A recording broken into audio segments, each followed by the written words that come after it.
What's up guys, so in today's video we're going to be looking into Roman watchtowers and small Roman fortifications directly inspired by real Roman military history. These structures weren't only built to impress, they were built to see and be seen. Simple intelligent structures that were arranged in networks and controlled roads, borders and entire regions. Arguably these small military bases were the backbone of Roman power and controlling their territories across their empire. So in this video, we're turning that history into practical inspiration for Minecraft, breaking down how to recapture the real look, the logic and feel of these Roman watchtowers and small fortifications in your own builds across your various Roman provinces in your Minecraft world. So the first example that we're going to be looking at is we're going to be looking at this kind of small watchtower. Now, these watchtowers were basically built as semi-temporary or temporary structures that were basically built to control small regions, control borders, control roads, etc. And they were built on some sort of stone base or wood base, and then they were built upwards with wood. Then you had a balcony terrace thing on the top where you would basically shoot arrows and you would be able to look out to wherever you're defending. Small roof area, and then you might have had some sort of encampment surrounding it. So it would have been like a square shape like this. Now, the main thing about these that you see is that these were, as I've said before, they're built to be seen and to see themselves. So a big thing is that if you have it in a position where someone's sailing along the coast, they can see the authority is right here in this tower. On the other hand, then you have the Roman soldier or the Roman commander or whatever can see what's going on in this sea area over here, and then the fields or the woods behind this tower. Now, in terms of the entrances, you would have probably had something where it would come up onto a slope. It could have been flat. You have your log kind of semi-temporary or semi-permanent encampment around it. But an authentic feature that you want to add to these things is that you want something like a temporary staircase that is maybe 2 to 3 blocks going up to the entrance. So then you can enter the tower, and then you can go up the tower and so forth. You have bits of storage in here or whatever. Now, the reason why you would have this raised entrance is because the idea is that when you're attacked, you can remove this ladder or remove this this staircase. Ladder, if you, so say for example, you have a ladder like this that runs, you can remove the ladder and people can't get into the tower. So even if they infiltrate your camp below, you can basically base your soldiers, your 4 to 10 soldiers that might have been in this camp. They can hide into the tower and then they can shoot arrows down or shoot hand missiles at invading forces.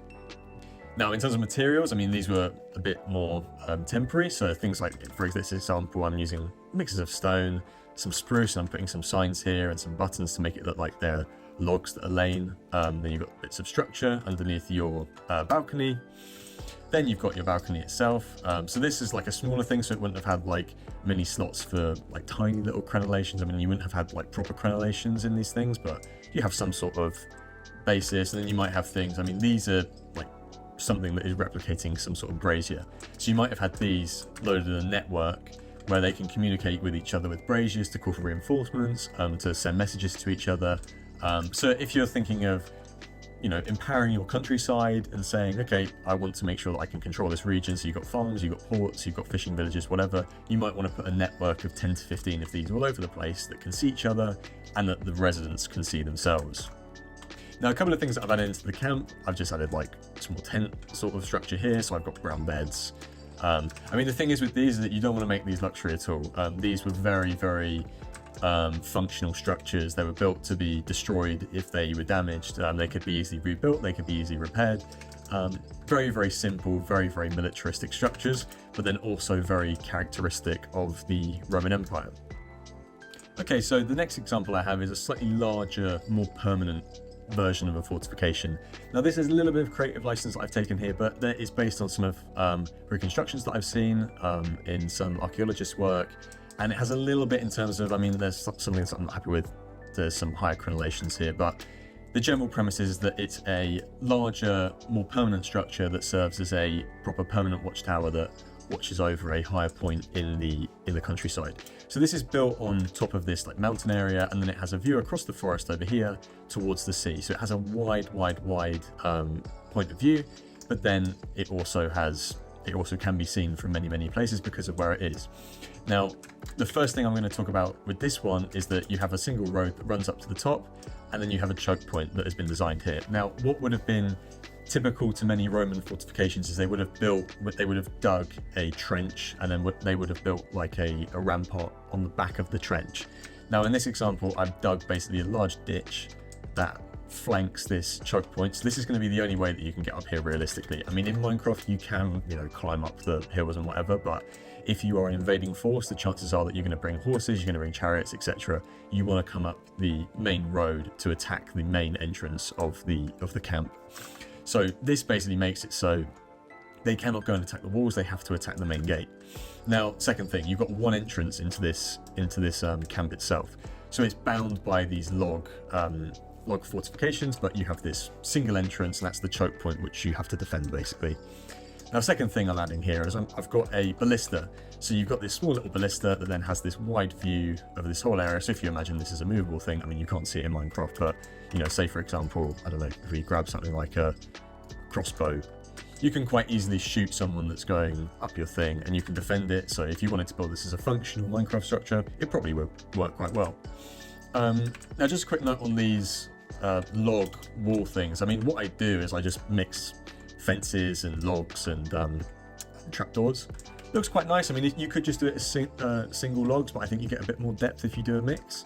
It's really a matter of personal preference, but I quite like it. And then going on to like the main part of the building is that what I've done here is that I've basically built it to have lots of turns in the main entrance. So the thing is here, this is kind of like this is your entrance that's running up here into the main defensible office or like building location where records may have been kept, or maybe where the commander lives. And this was typical with lots of Roman fortifications where they would build in the most amount of turns possible to get to the defended point.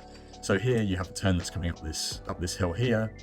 Then into the camp, you're going to have to then turn through the camp to get to the front of the building, to the stairs, and you're going to have to do 2 turns to get around to the actual entrance of the main part of the building. Now, from a defensive standpoint, that is effective because the enemies have to turn multiple directions, and it means that if they've got horses, if they've got chariots, if they're like in big groups, they basically collect themselves and you can much more easily defend. Now, I mean, enough for like the historical things. I mean, in terms of like the actual building itself, what I do is I've got a mixture of quartz bricks. I've got some buttresses that are basically reinforcing my walls here, some diorite, and I kind of add bands and whatever. Now again, just in these like crenellations. I mean, these things weren't typical to many Roman buildings. You would have had like very, very shallow crenellations where it would have been like a small notch. So to be more historically accurate, this probably wants to be half of that, but in Minecraft you're kind of limited to that. So you want to try and limit that to make it look cool. But again, just have creative license. I mean, there's things like this where I add here, like this is meant to be a brazier, so this can be lit on fire to signal to other camps if there are approaching enemies, or if there's a shipment that's coming in to send messages. These are sort of things that you can add into your builds, as well as things like, these little tents here that are quite cool. Now, my third example here is a slightly larger camp, and this basically, or larger fortification, I should say, because it's got a couple of buildings in it, and it has this very wide view of this basically slope that runs out to the sea, and then there's a city just over here. But it's got a pathway running up to it, and then again, as you're going to see, we have ditches that have been dug in front of it with the rampart then running behind it, like so. So we've got this ditch, which basically means that you cannot attack this area very easily. Same here, so you've got a weak point that may be over here. That's then defended by your then log wall that can be easily repaired, and has this ditch here, which basically makes it almost impossible to attack that wall without siege equipment. So if you're a small bandit group or whatever, you're not going to be able to rob or pirate any of the supplies that are being kept in this camp. Now again, I mean, one thing I'm doing here is I'm adding a turn in the entrance. So as we enter the camp, you've got a small single choke point. That's your single entrance into this camp area. This is the only place that people are realistically going to be able to enter the camp, enter this building over here. And there's this turn, which basically allows people that are standing up here and people that are standing on this top of this, what's it called? This larger tower over here. They're going to see them coming. You can easily defend your point right here. So if you've built this in like a survival world and you're being attacked by other friends or whatever, this is a perfect sort of fortification to build, because it's really hard to physically attack if you are following role-playing rules or whatever in your world. So again, at camp, I mean, I've got a couple of tent areas, I've got a couple of storage areas. So again, similar sort of tent setup. But then as we come to the building again, we've got another turn. So this comes up here, then you've got to turn to then go up the stairs. And this again, this is a narrow choke point where you can quite easily defend. So you come up to the top, you've got this, then you've got another view over here, you've got then your view of the entrance over here, and then you might have a larger indoor fortified area. So this might be like a logistics office. So there might be someone who's managing the logistics along this road or along this region. So they might store shipments of oil, or they might store shipments of grain in here to defend it from bandits, to redistribute out to the people. You might then have little things like this. So again, to save on luxuries, you might have a tent down there where someone higher ranking might sleep. But here, this is a slightly bigger camp. You have a literal like floor of hay with carpets, and this is probably where most of the soldiers are going to sleep. Now as you come up to the top here, you've got a small gap that's coming up here, and you've got more defending that you can do from here. But then you've got this, again, indoor armoured barracks area where, again, you've got like an area where people can sleep, oil stash, and then armoury, which then you go up to the top. And then you have a very, very wide view of everything around you, and people can see you from all of the other areas in this area. As well as, again, we've got another brazier, so you can communicate with other camps. So guys, that's it from me today. I mean, this has been a short video on just some bits of inspiration, a bit of a guide on the smaller fortifications and watchtowers from the early periods of the Roman Empire, late Roman Republic. I'm going to start doing a couple of tutorials on these sorts of things in the next month or so when I get the chance to do so. But for now, I'm going to just provide a couple of downloads of these in the description, so you guys can check them out after the video. If you're new here, make sure to like and subscribe. I really hope you've enjoyed the video, and a big thank you to everyone new who's been tuning into the videos recently. And until the next one, goodbye.